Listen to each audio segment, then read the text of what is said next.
ગીર સોમનાથમાં શેરડી પકવતા ખેડૂતો ભારે મુશ્કેલીમાં મુકાયા છે। જિલ્લામાં 2 શુગર મિલો શરૂ થતા ખેડૂતોમાં આનંદ હતો, ત્યારે હવે શેરડીના કટિંગ અને પિસાઈમાં અનિશ્ચિતતા સર્જાતા ખેડૂતોમાં રોષનો માહોલ છે।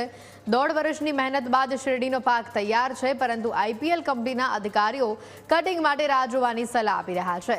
સમયસર કટિંગ ન થતા ખેડૂતોને પાક બળી જવાની અથવા જમીનમાં નષ્ટ થઈ જવાની નોબત આવી શકે તેમ છે।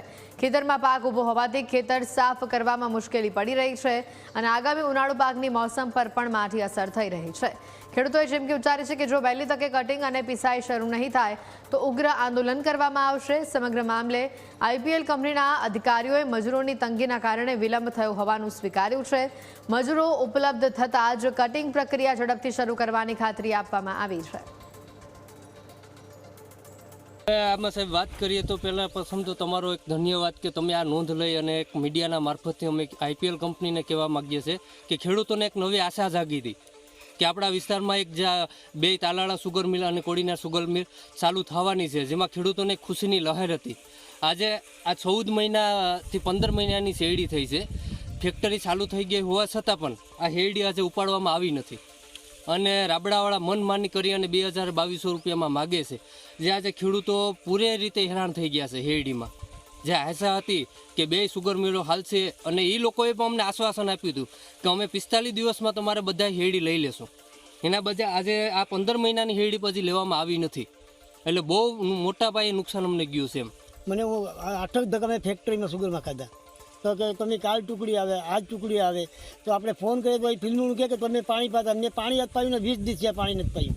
તો હું પ્રમદીપ ફેક્ટરીમાં જો સાહેબને મળ્યો તો સાહેબ કે તમે 1 તારીખ 6 તારીખ જાળી અમે 6 તારીખ ઉપર વહી ગઈ, અમને 9મા મહિનાથી હેડી એમને ધક્કા ખવડાવે તો એ લોકો જવાબ તો કે મારી પાસે ટુકડી નથી, તો અમે ટુકડી તો અમે શું કરીએ, નુકસાની અમારી કેટલી ખાધેલી। ત્યારે એટલું કહેવા માગીએ છીએ કે જે આઈપીએલ કંપનીએ હવે શેરડીની નોંધ કરેલ છે, આ શેરડીની અત્યારે લગભગ 15 મહિનાનો સમય થઈ ગયો છે અને વારવાર રજૂઆત કરવા છતાં પણ ટુકડી આપેલ નથી અને અત્યારે આ શેરડીમાં રાબડાવાળા પણ પૂરેપૂરો ભાવ દે એમ નથી। અત્યારે માગે છે 1700 ને 1800 ને 2000માં, તો કદાચ રાબડાવાળા 1700 ને 1800માં શેરડી લઈ જાય તો જેનું ઉપલું પેમેન્ટ છે એ ફેક્ટરી વળતર તરીકે નાખવા વિનંતી। ખાલી કરવામાં અને 15 દિવસ લાગે, કદાચ રાબડાવાળા લઈ જાય તોય એટલે નુકસાન છે। એના માટે જો રાબડામાં જાય શેરડી કદાચ તો ઉપલું વળતર ફેક્ટરીને ખેડૂતને ચૂકવવા। આઈપીએલ આ કંપની ચાલુ થવાની હતી ને એટલે અગાઉના વર્ષે બધાએ નોંધ કરાવેલી છે શેરડીની।